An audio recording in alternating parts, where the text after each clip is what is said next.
শ্রাবণ মাসের 31 তারিখ পুত্রদা একাদশী। 3টে একাদশী শ্রাবণ মাসে পড়েছে। একে তো বাবার মাস, তারপর আবার 3টে আমার হরিরূপে বসার সুযোগ। নিতাই গৌর প্রেমানন্দে হরি বল। এরকম সৌভাগ্য হয়? হ্যাঁ, একাদশী আনন্দের উৎসব। যারা ভালোবাসে ভগবানকে তাদের কাছে উৎসব, যারা ভালোবাসে না তাদের কাছে, যারা এখনো পর্যন্ত 1000টা পালা হরিনাম কীর্তন শোনা হয়ে গেল, এখনো মুরগির ঠ্যাংটা চেবানো ছাড়তে পারলো না, তাদের কথা আপনি ছেড়ে দিন। তাদের কিচ্ছু হবে না সারা জীবনে। তারা স্বার্থপর মানুষ। তারা নিজের স্বার্থে আরেকজনের কষ্টটাও যখন দেখে, নিজের আঙুলটা চেবালে কামড়ালে মজা লাগবে? আরেকটা মানুষকে আপনি যে আহার রূপে গ্রহণ করছেন, খুব ভালো কথা। বলে না বাবা দোকানদার কাটে বলে আমরা খাই। আরে আপনি থলি নিয়ে দাঁড়ান বলেই তো দোকানদার কাটে। আপনি দাঁড়ানো বন্ধ করুন, আমার মাংসের দোকানদাররা বলবে আমার ব্যবসা ডুবিয়ে ছাড়বে গো। শ্রাবণ মাস বলে বেশি করে বলছি, এই মাসটা শুদ্ধাচার বজায় রাখুন। তারপরে আবার 3টে একাদশী পড়েছে। 31 তারিখ আষাঢ়ের, শ্রাবণের 31 তারিখ পুত্রদা একাদশী। পুত্র সন্তান লাভের জন্য চিরাচরিত ধারায় এই একাদশীর ব্রতটা বিশেষ করে পালন করা হয়। হরিরূপে বাস, হরিস্মরণ, হরিচিন্তা, আহার বর্জন করা সম্ভব হলে সব থেকে ভালো। যদি না হয় পঞ্চশস্য বর্জন করে প্রাণ রাখার জন্য যেটুকু দরকার সেটুকু গ্রহণ করলেই হয়। কি ভবিষ্যত্তর পুরাণে একটা খুব সুন্দর উপমা দেওয়া আছে। রাজার নাম হচ্ছে মহিজিৎ রাজা, মাহিষ্মতি সাম্রাজ্যের। অনেকে বলবে বাবা মাহিষ্মতি নামটা কোথাও শুনেছি। কোথায় শুনেছেন বলুন তো? বাহুবলী দেখেছেন? বাহুবলী সিনেমা। হ্যাঁ, মাহিষ্মতি সাম্রাজ্য। হ্যাঁ, ঠিক ধরেছেন। অনেকে মুচকি মুচকি হাসছেন, বুঝতে পারলাম। হ্যাঁ, আমাদের পুরাণ থেকে যা কিছু নেওয়া এই পুরাণ থেকেই নেওয়া বাবা। ভবিষ্যত্তর পুরাণে মহিষ্মতি সাম্রাজ্যের রাজা ছিলেন মহিজিৎ। সেই মহিজিৎ রাজা প্রজাবৎসল, ভক্তবৎসল, ব্রাহ্মণ বৈষ্ণবদের সেবা করতেন, অনাচারী পাপাচারী দুরাচারী ব্যভিচারীকে শাস্তি দিতেন। আর ভক্তবৎসল রাজা সবসময় রাজ্যের কিসে কল্যাণ হবে, প্রজাদের কিসে মঙ্গল হবে এই চিন্তাই করতেন। কিন্তু তার একটা পরম দুঃখের কথা কি জানেন? সেই এত ভক্তবৎসল যিনি সন্তান রূপে ভক্তদেরকে, রাজ্যের প্রজাদেরকে পালন করতেন, তিনি ছিলেন অপুত্র। সন্তান ছিল না তার। খুব কষ্ট পেতেন, কাঁদতেন, সন্তান শোকে কাঁদতেন, সন্তান নেই তার। তার স্ত্রী নিজেকে বন্ধা মনে করে ভগবানের চরণে গিয়ে, মন্দিরে গিয়ে মাথা ঠুকতেন। এই দৃশ্য দেখতে পারল না রাজ্যের প্রজারা। রাজ্যের পিতা হচ্ছে রাজা, তাই তারা সকলে অরণ্যে সন্ধান করতে লাগলেন ত্রিকালজ্ঞ মুনির। ত্রিকালজ্ঞ মুনির সন্ধান করতে গিয়ে এক মুনির সন্ধান পেলেন, তার নাম হচ্ছে লোমশ মুনি। লোমশ নামটা শুনেছেন? লোম থেকে একটা করে লোম খসে পড়তো তার। ব্রহ্মার এক কল্প পার হলে তার শরীরের একটা করে লোম খসে পড়তো। লোমশ মুনি। সেই লোমশ মুনির কাছে, ত্রিকালজ্ঞ মুনি লোমশ মুনি, সেই লোমশ মুনির কাছে গিয়ে সমস্ত বৃত্তান্ত জানান যে আমাদের পরম ধর্মপরায়ণ রাজা মহিজিৎ অপুত্র, তার সন্তান নাই, আমরা তার কষ্ট সহ্য করতে পারছি না, কৃপা করে আপনি একটা উপায় বলুন। লোমশ মুনি বললেন, শ্রাবণ মাসের শুক্লপক্ষের একাদশী, যার নাম হচ্ছে পুত্রদা একাদশী, এই পুত্রদা একাদশী তোমরা সকলে পালন করো, আর তোমাদের এই পুণ্যের ফলটা রাজাকে দান করো। রাজ্যের সবাই পুত্রদা একাদশী পালন করলেন, শ্রাবণ মাসে শুক্লপক্ষের একাদশী, আর তার ফলস্বরূপ সবার পুণ্যটা মহারাজের কাছে গেল। রাজ মাতা হরিবোল গর্ভবতী হলেন, সুপুষ্ট বলিষ্ঠ পরম সুন্দর এক সন্তানের জন্ম হলো। একাদশীর মাহাত্ম্য সেইখান থেকে দিকে দিকে আরো বেশি ছড়িয়ে গেল। আপনাদের কাছে নিবেদন, পুত্র সন্তানের পিতা না হওয়ার জন্য পাণ্ডু রাজাকে স্বর্গের দরজা থেকে ফিরে আসতে হয়েছিল। দেব আশীর্বাদে কুন্তী এবং মাদ্রীর গর্ভে যথাক্রমে ধর্মপুত্র যুধিষ্ঠির, পবনপুত্র ভীম, ইন্দ্রপুত্র অর্জুন, অশ্বিনী কুমারদ্বয়ের পুত্র মাতৃগর্ভে নকুল সহদেবের জন্ম হয়। নিজের ঔরসজাত সন্তান না হলেও সন্তান হয়েছে তার স্ত্রী গর্ভবতী হয়েছে এবং সে সন্তানের পিতা হয়েছে। এই আশীর্বাদে, এই পুণ্যের ফলে পাণ্ডু রাজা স্বর্গবাসী হন। নিতাই গৌর প্রেমানন্দে হরি হরি বল। বুঝতে পারছেন?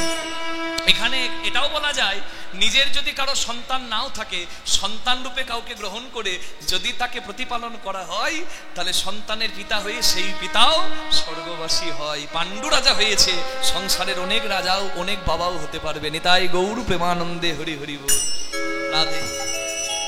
তাই একাদশীর ব্রত যারা পালন করেন তাদের চরণে আমার কোটি কোটি দণ্ডবোধ প্রণাম। রাধে হরি বল। হ্যাঁ, সুখেরই হয় ভগবানের সেবা, ভগবানের জন্য কোনো কিছু ত্যাগ সুখেরই হয় ভক্তের কাছে। রাধে রাধে রাধে রাধে। পরম বৈষ্ণব মহাদেবের মাস শ্রাবণ মাস। এই শ্রাবণ মাসে সাধুর কৃপা, বৈষ্ণবের কৃপা শুনুন, যত শুনবেন তত মঙ্গল। পুরুষোত্তম মাসে পুরুষোত্তম ভগবান সচ্চিদানন্দ চিন্ময় বিগ্রহ কৃষ্ণ ভগবানের কথা শুনতে হয়, দামোদরের কথা। আর শ্রাবণ মাসে বৈষ্ণবের কথা, বৈষ্ণব শ্রেষ্ঠ মহাদেবের কথা শুনতে হয়। দেখুন সৎসঙ্গের কি গুণ। নদীর তীরে বসে আছেন সাধু বাবা, বাকসিদ্ধ, যাকে যা বলেন তার তাই ফলে। একটা চোর শুনতে পেয়েছে যে সাধু বাবা নাকি বাকসিদ্ধ। রাত 12টার সময় এসে চোর সাধু বাবাকে ডাকছে, সাধু বাবা, সাধু বাবা। সাধু বাবা দরজা খুলে দেখে এক ভদ্রলোক দাঁড়িয়ে, বলে বাবা, হ্যাঁ তুমি কি চাও? বলে সাধু বাবা, আমি এসেছি, আমি হলাম চোর। হ্যাঁ, চোর? আমার তো বাটি ঘটি ছাড়া কিছু নাই, এই নিয়ে যদি তোমার হয় তা নিয়ে যাও। বলে না না, আমি আপনার ঘরে চুরি করতে আসবো কেন? আমার কি চুরি করার ঘরের অভাব? শুনেছি আপনি নাকি বাকসিদ্ধ, যাকে যা বলেন তার তাই ফলে।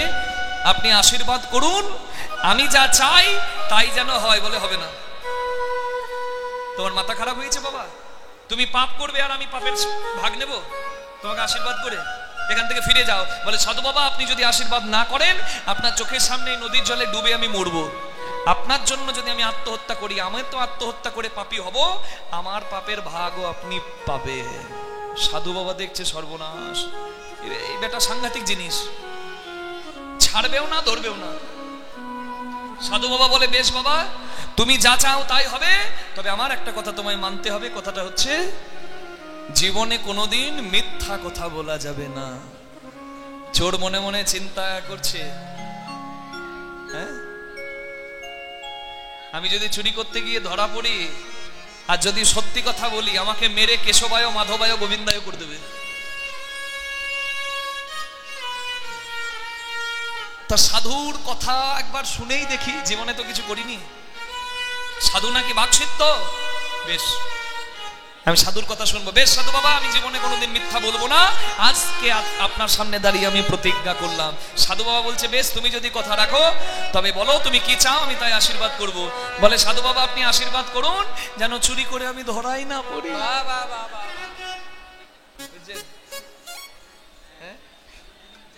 বুঝতে পারছেন? কয়লার ময়লা যায় না ধুলে, আর স্বভাব যায় না মল্লি। হ্যাঁ, মল্লি কি গো? মরিলে, মরিলেও স্বভাব যায় না নাকি? কিন্তু কয়লারও ময়লা যায় যদি আগুনের সঙ্গ পায়। আগুনে পুড়ে কালো কয়লাও সাদা ছাই হয়। হ্যাঁ, सदगुरु सत्संग पावे तो भेद बतावे, ज्ञान करे उपदेश। ज्ञानेर आगुने पुड़े कैला का मैला टूटे, छूटे जो आग करे प्रवेश। बोल। साधु बाबा बोलছে, বেশ বাবা, তুমি যদি সত্যি কথা বলো, চুরি করেও তুমি উদ্ধার পাবে। 42 ইঞ্চি বুক ছিল, বুকটা 50 ইঞ্চি হয়ে গেছে। সাধু আশীর্বাদ দিয়েছে, চুরি করে ধরা পড়বে না। চাঁদ তার ঘরে চুরি করে আমার মান নষ্ট করব?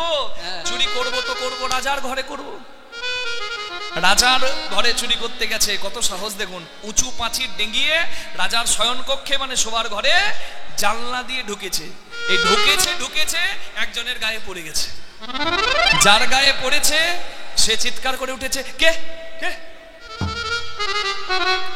চোরটা মনে মনে করছে সত্যি কথা বলবো, কথা দিয়েছি সাধুকে, মিথ্যা তো বলা যাবে না। চোরটা সত্যি কথাই বলছে যে আমি চোর। এবার যার গায়ে চোরটা পড়েছে, চোর তাকে জিজ্ঞাসা করছে তুমি কে? সে বলছে আমিও তো চোর, তোমার থেকে 5 মিনিট আগে আমি এসেছি, তুমি 5 মিনিট পরে এলে। চলে চলে মাস্তুতো ভাই, ঝামেলা করে লাভ নাই, যা পাবো 50-50 শেয়ার।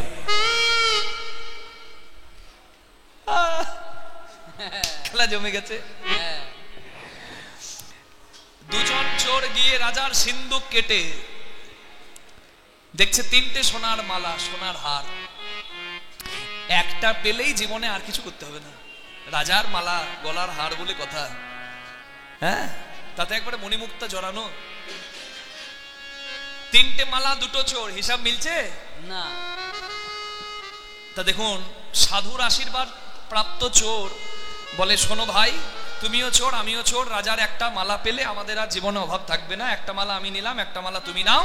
আর রাজা যেহেতু অন্নদাতা, রাজা তো রাজ্যের পিতা, তাই রাজাকে সর্বশান্ত করে লাভ নাই। হরি বল, নাকি গো? যতটুকু দরকার বাবার ভান্ডার থেকে নিলেই তো হয়, বাবাকে কাঙাল করে লাভ আছে? এই যে দেখছেন মাঝে মাঝে মোবাইল নিচ্ছে, মাঝে মাঝে পাওয়ার ব্যাংক নিয়ে খেলা করছে। এই যে আমাদের সঙ্গেই বসে আছে আমাদের মানে আমাদের সারথী বাবু, হ্যাঁ আমাদের পাইলট, হ্যাঁ আমাদের ড্রাইভার সাহেব বাবু। হ্যাঁ আমরা সাহেব নয়, ও সাহেব কিন্তু। রাধে রাধে। হ্যাঁ ড্রাইভার সাহেব, আমাদেরকে কেউ সাহেব বলবে? কৃষ্ণ দাস সাহেব, রাধে। হ্যাঁ রাধে, হরি বল। ও আমাকে একদিন ছোটবেলায় বলছে কৃষ্ণদা, এই কিছুদিন আগে যখন প্রথম আমার সঙ্গে আসে, আমাকে বলছে কৃষ্ণদা আমি না নিজেদের জমি চিনি না, নিজেদের মাঠ কোনগুলো সেগুলো চিনি না, কোনোদিন মাঠে ঘাটে যাই নাই। তো ছোটবেলায় দেখছি খেলার বন্ধুরা সব ধান চুরি করছে, মানে ধানের শীষগুলো কুড়িয়ে যেগুলো পাই সেগুলো নিয়ে একবারে থলি ভর্তি, বস্তা ভর্তি করে দোকানে বিক্রি করলে ওই ধানের বিনিময়ে দোকানদার কিছু চকলেট হোক, ভালো কেক হোক দেয়। কি বা ছোট্ট ছেলে বিকেল বেলায় থলি নিয়ে বেরিয়ে যায়। এ বলছে আমার কীর্তি শুনবে, আমি তো আর মাঠ চিনি না, আমি দেখছি কুড়িয়ে কুড়িয়ে আর কত নেব, চোখের সামনে একটা দেখছি 1 বিঘে মাঠ, আমি আর কুড়াতে শুরু করলাম না, আমি ছিঁড়তে শুরু করলাম, তাড়াতাড়ি হবে। তা ছিঁড়ে ছিঁড়ে বস্তা ভর্তি করে যখন মাঠ থেকে যাব, দেখছি আমার বাবা কাস্তে হাতে আমার সামনে এসে দাঁড়িয়েছে। কি করছিস? বলে বাবা সবাই করছে আমিও করছি। কি করছিস? বলে ধান, এই যে ধানের শীষগুলো নিচ্ছি, দোকানে যাব বিস্কুট খাবো, কেক খাবো। বলছে হতভাগা, ছিঁড়বি ছিঁড়, নিজের মাঠের কেউ ধান ছেড়ে।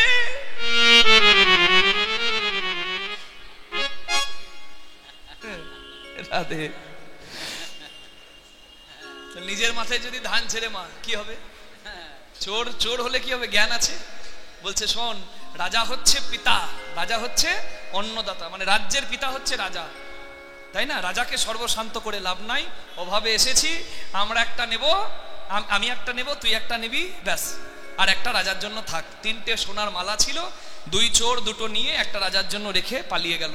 হঠাৎ শব্দ হয়েছে, 2জন চোর দুদিকে পালিয়ে গেছে, কিন্তু সাধুর আশীর্বাদ প্রাপ্ত চোরটির ভাগ্য মন্দ, রাজার সিপাহীর দারোয়ানের হাতে ধরা পড়ে গেল। পরের দিন সকালবেলায় রাজসভায় আনা হলো। রাজামশাই বলছে যে থালায় খাও সেই থালায় ছিদ্র করো। অপদার্থ কোথাকার, আমার রাজ্যে চুরির একটাই শাস্তি, মৃত্যুদণ্ড। মরার আগে বলো, সত্যি কথা যদি বলো তোমার শাস্তি কমাবো। বলো তুমি কি চুরি করেছো? চোরটা বলছে মহারাজ আমি মরে যাব তবু মিথ্যা বলবো না, কারণ আমি সাধুকে কথা দিয়েছি। আমি অভাবে আপনার ঘরে চুরি করতে এসেছিলাম, ভেবেছিলাম আপনার ঘরের একটা সোনার অলংকার যদি পাই সারা জীবন আর কষ্ট করতে হবে না।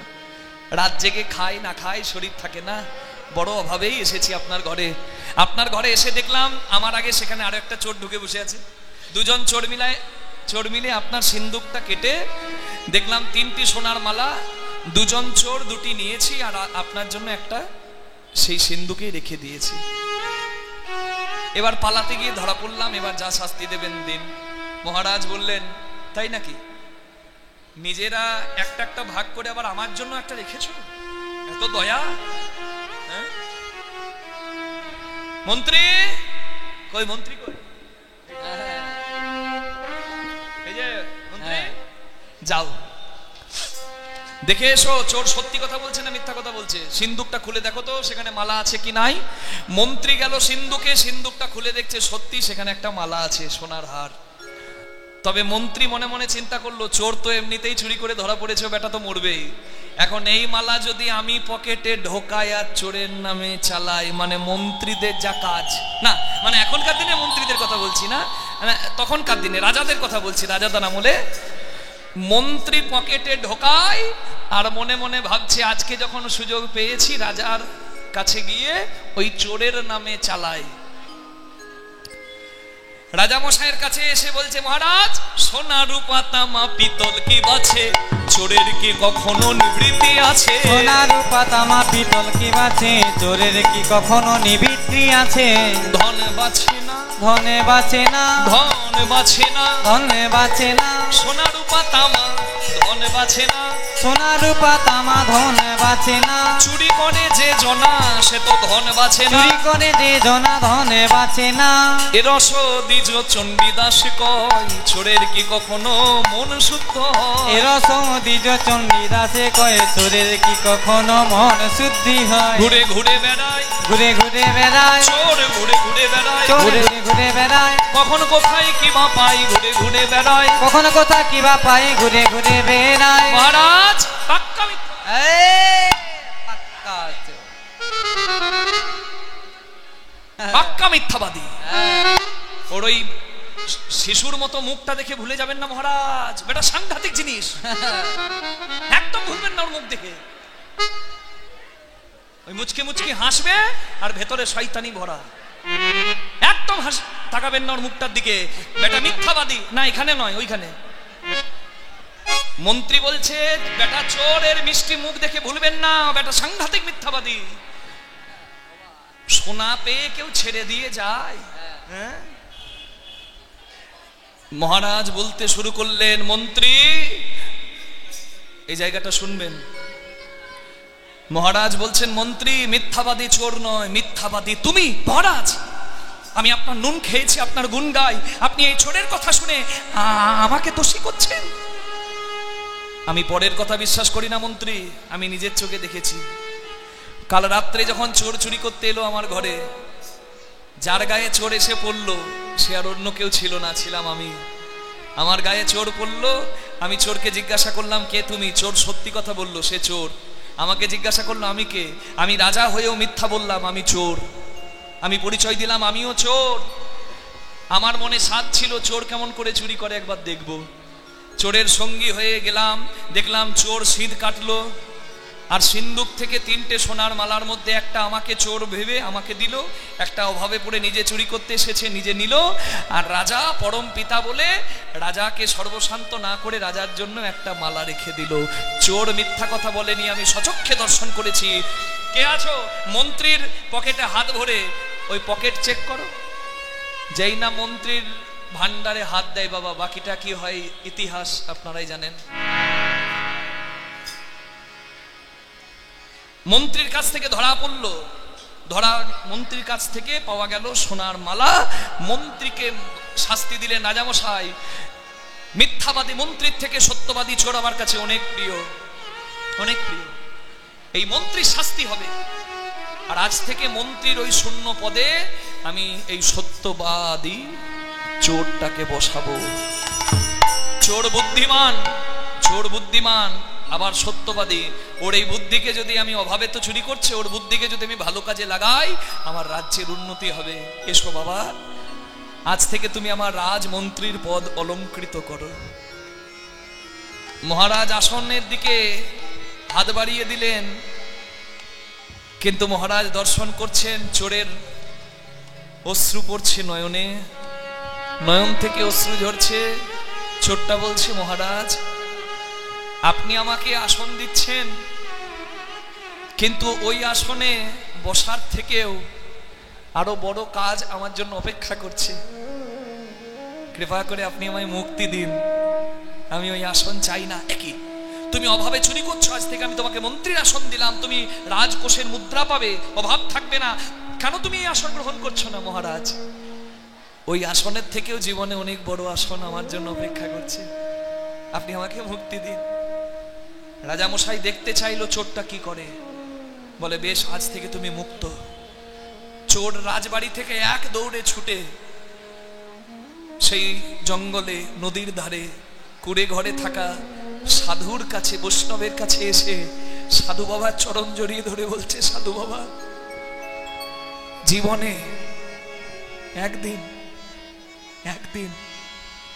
এক মুহূর্ত সাধু সঙ্গ করে, বৈষ্ণবের সঙ্গ করে যদি রাজার মন্ত্রীর আসন আমি পাই, তাহলে সারাটা জীবন একটু যদি সৎসঙ্গে, সাধু সঙ্গে, বৈষ্ণব সান্নিধ্যে কাটায়, তাহলে নিশ্চয়ই জগতের মালিক যিনি, তার চরণে একটু জায়গা আমি পাবো।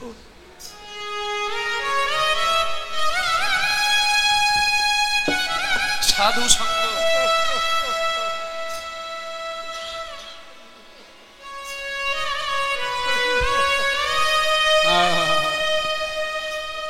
তাই সঙ্গ ভালো হলে জীবনটা সুন্দর হয়,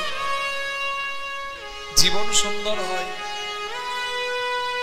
দেখার চোখ সবার আছে, কিন্তু সবাই সমান দেখে না।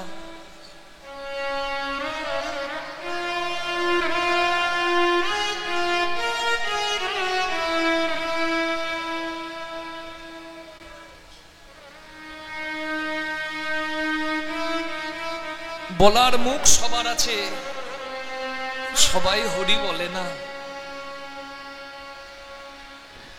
দুর্যোধনকে আগে দর্শন দিয়েছিল কৃষ্ণ। দুর্যোধনের কাছে কৃষ্ণ এসে বলেছিল, তোমার 5 ভাইকে 5টা গ্রাম দিয়ে দাও, যুদ্ধ হবে না। দুর্যোধন কৃষ্ণকে দড়ি দিয়ে বেঁধে দিয়েছিল নিজের ঘরে স্তম্ভে।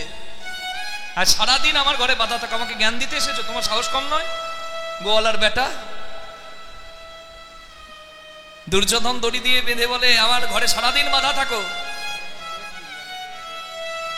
কৃষ্ণকে বেঁধে দুর্যোধন যখন পিছু ঘুরছে, দেখে যে কৃষ্ণকে পেছনে বেঁধেছে সে আবার সামনে, ডান দিকে বাঁ দিকে উপরে নিচে যেদিকে তাকায় দেখে আগে কৃষ্ণ, পিছে কৃষ্ণ, দেখে আগে কৃষ্ণ, পিছে কৃষ্ণ, দেখে ডানে কৃষ্ণ, বামে কৃষ্ণ, দেখে আগে কৃষ্ণ, পিছে কৃষ্ণ, দেখে ডাইনে কৃষ্ণ, বামে কৃষ্ণ, আগে কৃষ্ণ, পিছনেও কৃষ্ণ।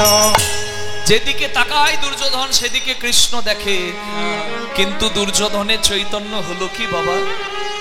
কেন হলো না? কারণ দুর্বৃত্তকারী মনের প্রবৃত্তিটা ভালো ছিল না। দুর্যোধন যদি সৎসঙ্গ করত, দুর্যোধন যদি কৃষ্ণের নারায়ণী সেনা না নিয়ে স্বয়ং কৃষ্ণকে চাইত, তাহলে দুর্যোধনের এই অবস্থা হতো না। জগৎকে বেঁধেছে যে দুর্যোধন, তাকে বাঁধলো, চিনতে পারলো না। দেখলো জগতে সব দিকে তাকিয়ে কৃষ্ণ দেখলো, তবু কৃষ্ণ চিনল না। কিন্তু অর্জুনের রথের সারথি হয়ে কৃষ্ণ ভগবান অর্জুনের রথটিকে শুধু নয়, অর্জুনের দেহরথটিকেও নিয়ে গেলেন আসল জায়গায়। ভেতরে কথা হচ্ছে, একটু আসতে বলবেন। মা ভেতরে যিনি কথা বলছেন, কোকিল কণ্ঠী মা আমার, আপনার কণ্ঠের ধ্বনি বড়ই সুমধুর, আপনি একটু আসতে বলুন। তাহলে আপনার এত সুমধুর কণ্ঠের কাছে আমাদের সুর আর লাগছে না মা, আমাদের সুর ভুলে যাচ্ছি আমরা। কৃপা করে একটু আসতে বলুন মা আমার। রাধে। কেন? দুর্যোধন কৃষ্ণ দেখেও কৃষ্ণ ছিল না। অর্জুন ক্লান্ত পরিশ্রান্ত হয়ে প্রত্যেক দিন কুরুক্ষেত্রের যুদ্ধের শেষে এসে ঘুমিয়ে যায়, আর প্রতিদিন রাত্রেবেলায় কৃষ্ণ অর্জুনের চরণ সেবা করে। একদিন দ্রৌপদী দূর থেকে দেখছে কে যেন আমার স্বামীর শয়ন কক্ষে যাচ্ছে। ভেতরে এসে দেখলেন দ্রৌপদী যে জগদীশ্বর বাসুদেব শ্রীকৃষ্ণ অর্জুনের চরণ সেবা করছে, অর্জুন ঘুমিয়ে আছে। দ্রৌপদী থাকতে পারলেন না। সখা তুমি কি করছো? হে পার্থ সারথি, হে বাসুদেব, হে সখা, তুমি আমার স্বামীর চরণে হাত দিলে আমার স্বামীর নরকেও জায়গা হবে না। আমি তার অর্ধাঙ্গিনী, আমিও অর্ধেক পাপের ভাগিনী, আমিও নরকগামী হব। ছেড়ে দাও। জগতে তোমার চরণ পাবার জন্য সবাই লালায়িত, আর তুমি কিনা আমার স্বামীর চরণে হাত দিচ্ছ। কৃষ্ণ বলে, দ্রৌপদী দূরে দাঁড়িয়ে বুঝবে না আমি কেন অর্জুনের চরণ সেবা করি, কাছে এসো। যদিও অর্জুন ঘুমিয়ে আছে, তার বাহ্যিক স্মৃতি শূন্য, কিন্তু তবুও দেখো ঘুমিয়ে ঘুমিয়ে অর্জুন একটা নাম করছে। দ্রৌপদী কান পেতে শুনে অর্জুন ঘুমিয়ে ঘুমিয়েও কৃষ্ণ কৃষ্ণ কৃষ্ণ কৃষ্ণ কৃষ্ণ কৃষ্ণ কৃষ্ণ হে কৃষ্ণ কৃষ্ণ কৃষ্ণ কৃষ্ণ কৃষ্ণ কৃষ্ণ কৃষ্ণ হে কৃষ্ণ কৃষ্ণ কৃষ্ণ কৃষ্ণ কৃষ্ণ কৃষ্ণ কৃষ্ণ হে কৃষ্ণ কৃষ্ণ কৃষ্ণ কৃষ্ণ কৃষ্ণ কৃষ্ণ কৃষ্ণ হে। দ্রৌপদী সংসারী মানুষ সারাদিন চলে যায়, একবার হা কৃষ্ণ গোবিন্দ বলে না। তাকিয়ে দেখো অর্জুনের দিকে, যে ঘুমিয়ে আছে, যার চৈতন্য নাই, যার বাহ্যিক স্মৃতি শূন্য, শয়নে স্বপনে নিদ্রা জাগরণে সে কৃষ্ণ ছাড়া আন জানে না। যে অচৈতন্য অবস্থাতেও আমাকে নিয়ে থাকে, তাকে কি আমি ছেড়ে থাকতে পারি? তার চরণ সেবা করে আমি কি সুখ পাই, আমি তোমাকে কি করে বোঝাই?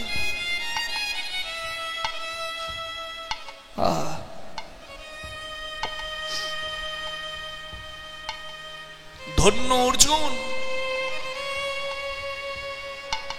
যার সারথি স্বয়ং ভগবান। অর্জুনের রথের সারথি ভগবান ছিল, অর্জুনের ভুল হয়নি পথ। রাধে, যদিও পথ ভুল হয়েছে, ভগবান ঠিক করে দিয়েছে পথ, কিন্তু অভিমন্যুর সারথি আমার ভগবান ছিলেন না। তাই তো চক্রবিহে মোহজালে পড়ে অভিমন্যু শেষ হয়ে গেল। রাধে রাধে, বিপদগামী হবেন না।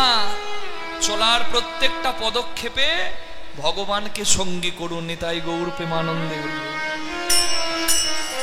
যদি পাটা পিছলেও চায়, তবুও খালে পড়বেন না।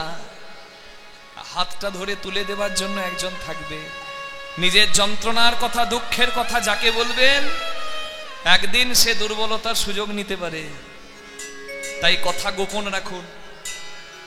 আনন্দের সময় কাউকে কোনো প্রতিজ্ঞা করে দেওয়া, দুঃখের সময় কোনো সিদ্ধান্ত নিয়ে নেওয়া, রাগের সময় হরি বল কোনো সিদ্ধান্ত নিয়ে নেওয়া, এগুলো পরিত্যাগ করলেই জীবন সুন্দর।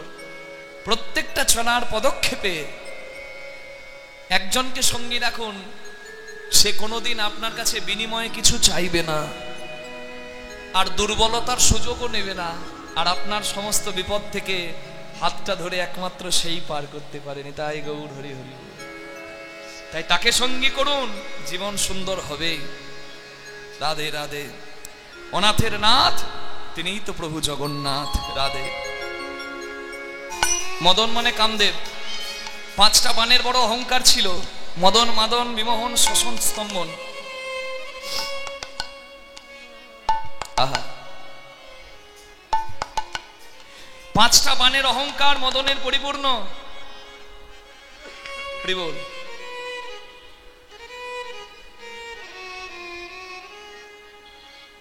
বল। এই 5টা বাণের অহংকারে তিনি জয় করেছেন ব্রহ্মাকে, জয় করেছেন মহাদেবকে, জয় করতে এসেছেন নররূপী নারায়ণ কৃষ্ণ ভগবানকে। নারী পুরুষ যুগলে আছে, রাধা গোবিন্দ যুগলে।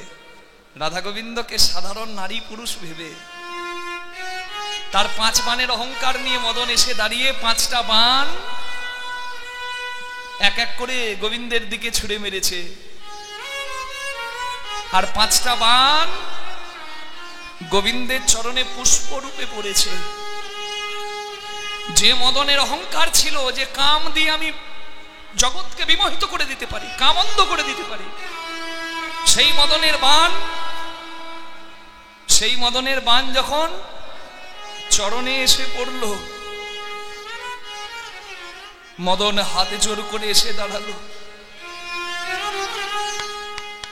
আজ থেকে নাম দিলাম আমি তোমার মদন মোহন, নামে দিলাম আমি মদন মোহন, নামে দিলাম আমি মদন মোহন, নামে দিলাম আমি মদন মোহন, মদনের দর্প চূর্ণ করিলে, নামে দিলাম আমি মদন মোহন।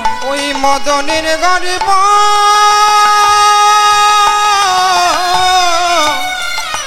খরি বহন, নাম দিলাম আমি মদন মোহন। ওই মদনের দর্প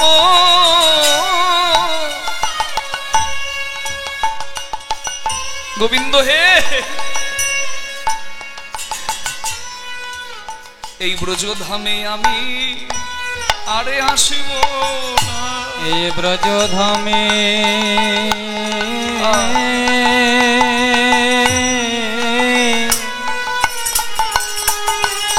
আমি আরিয়া আসিব না, যেখানে মদনের কোনো অধিকার নাই। এই ব্রজধামে আর আমি আসিব কথা দিলাম না। তোমায়, হে মদন মোহন, আজ তোমায় কথা দিলাম এই বৃন্দাবনে আমি আসবো না। আর যদিও আসি এই অপ্রাকৃত ব্রজলীলায় আমি আসবো, তোমার চরণ সেবা করার জন্য আমি আবারও আসবো। তবে রতিকে ব্রজের বাহিরে রাখবো, ব্রজধামে আর আসিব না, আমার স্বভাব নিয়ে আরে আসবো না। ব্রজধামে আর আসিব না, আমি রতিকে ব্রজের বাহিরে না, আমার স্বভাব নইয়ে আর আসবো না।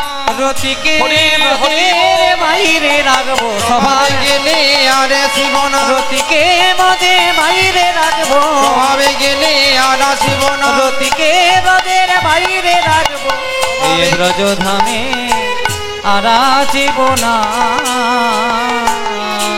বিপথে পড়ল যুবতী বৃন্দ, গুরুজন অতি কহয়ে বন্ধু। বিপদে পরল যুবতী বৃন্দ, গুরুজনায়তি কহে মন্দ। নিশি প্রভাত হচ্ছে, বড় বিপদ, কি করব? এই তো নিশি প্রভাত হবে, সবাই জাগবে, রাধা গোবিন্দ এখনো যুগলে আছে, কি বলবো? দাসে জগদানন্দ সরস বিরস,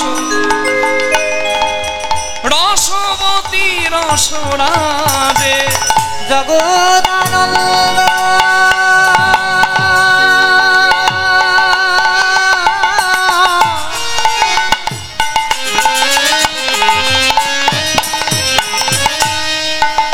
সরস বিরস, রসবতী রসরাজে, ধন্য লীলা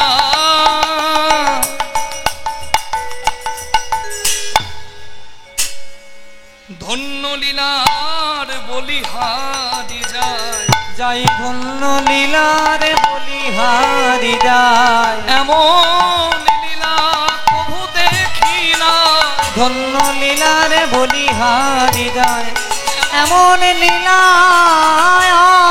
আমি কভু দেখি না। লীলায় ভক্ত সরস বিরস হয়, এমন হরি হরি লীলা বল। কভু দেখি না, লীলায় ভক্ত সরস বিরস হয়, এমন লীলা কভু দেখি নাই। লীলায় ভক্ত সরস বিরস ওরে হয়, ধন্য লীলার বলিহারি যায়, জগদানন্দ সরস বিরস রসিপতি ভয়ে ভাবে। জগদানন্দ সরস বিরস রসবতী রসরাজে। হরি বল।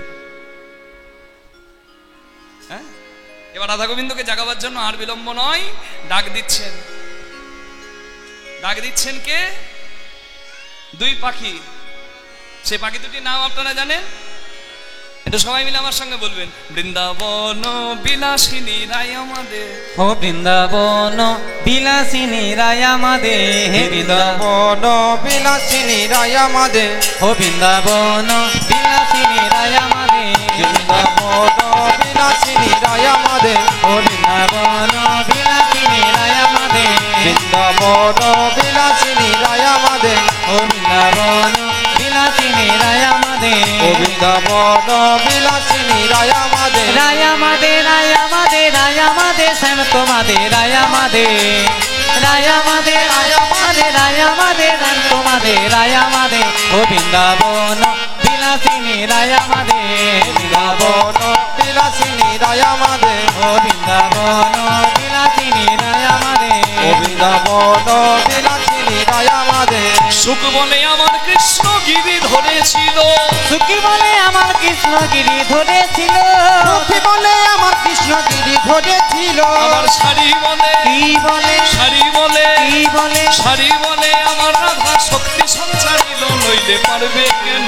ও বৃন্দাবন বিলাসিনী রায় আমাদের, ও বৃন্দাবন বিলাসিনী রায় আমাদের, ও বৃন্দাবন বিলাসিনী রায় আমাদের, ও বৃন্দাবন বিলাসিনী রায় আমাদের, সুখ বলে আমার কৃষ্ণ কদম তলায় থানা, সুখী বলে আমার কৃষ্ণের কদমে তলায় হানা, সুখী বলে আমার কৃষ্ণ তলা, আর শাড়ি বলে, কি বলে, শাড়ি বলে, কি বলে, শাড়ি বলে আমার রাধা করে আনা গোনা, নইলে কেন যাওয়া?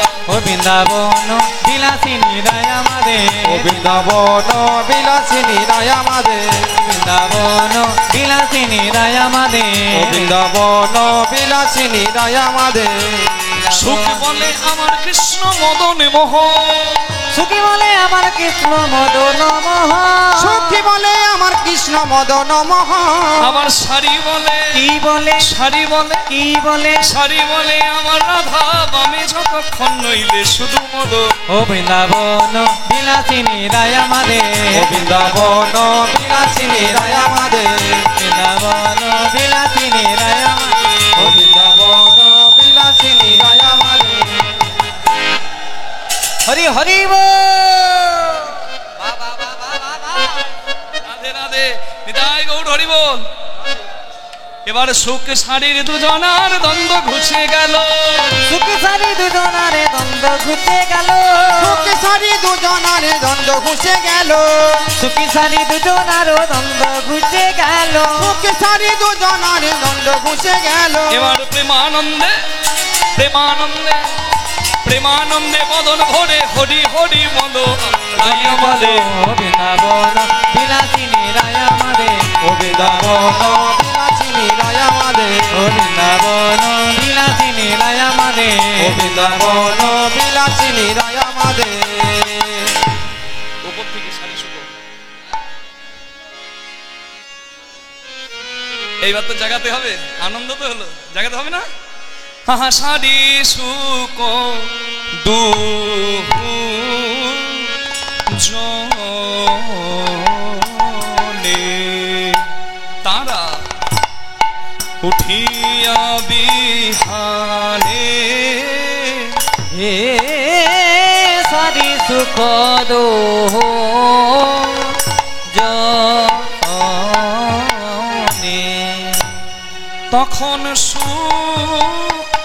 বলে শাড়ি তুমি জাগাও, আহা সুকে বলে সারি তুমি জাগাও, আবার শাড়ি বলে নানা তুমি জাগাও, সারি বলে না না সুখ তুমি জাগাও, অসুখ তুমি হলে কৃষ্ণ দাস, ও সুখে তুমি হলে কৃষ্ণ দাস, তোমার হৃদয় কঠিন তুমি তো জাগাইতে পারবে, তাই বলি তুমি জাগাও। আবার আমি হলাম রাধা রানীর দাসী, আহায় আমি হলাম রাধা রানীর দাসী, আমি অমিলা মিলাইতে পারি, আমি অমিলা মিলাইতে পারি, আবার মিলাইয়া চোখে দেখতে পারি, আমি মিলাইয়া চোখে দেখতে পারি, দেখে দেখে কানতে পারি, যুগল ছাড়া রইতে নারি। তাই বলি তুমি জাগা, দেখে দেখে কানতে পারি, যুগল ছাড়া রইতে না রে গো। তাই বলি সুখ তুমি জাগা। বাহ, বেশ মজা পেয়েছে। দেখো কাণ্ড দেখো। হ্যাঁ, এ বলছে তুমি জাগাও, ও বলছে তুমি জাগাও। তা জাগাবেটাকে? সারি বলে ওগো সু গগনে উড়ি ডাকো, সারি বলে রাধে। অগোসো হরি বল। গগনে উড়িরা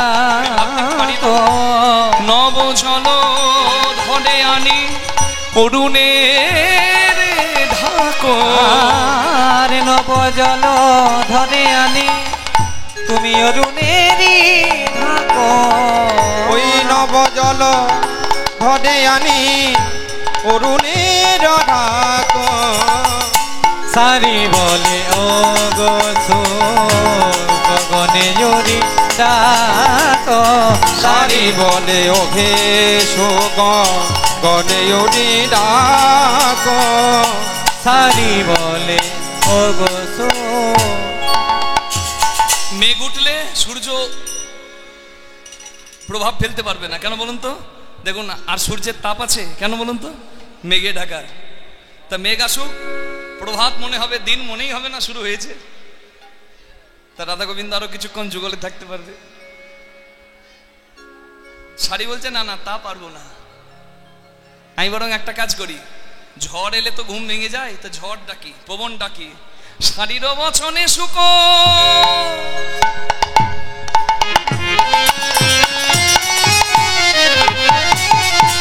জাগো হে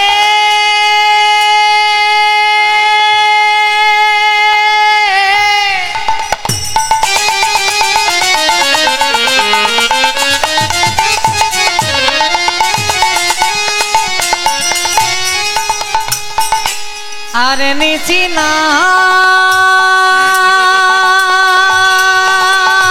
নিচি নাই,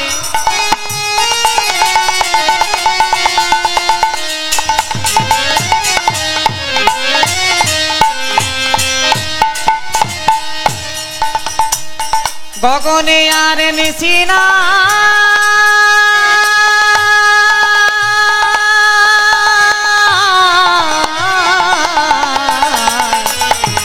রব চলে সুখ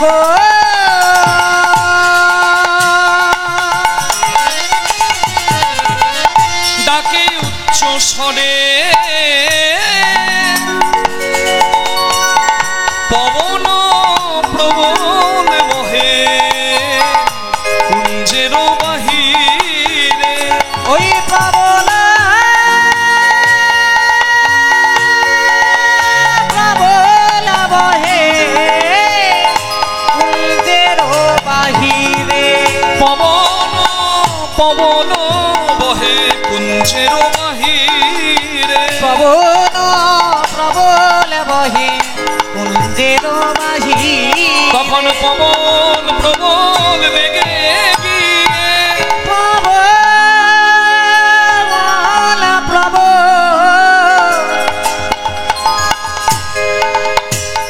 বেগে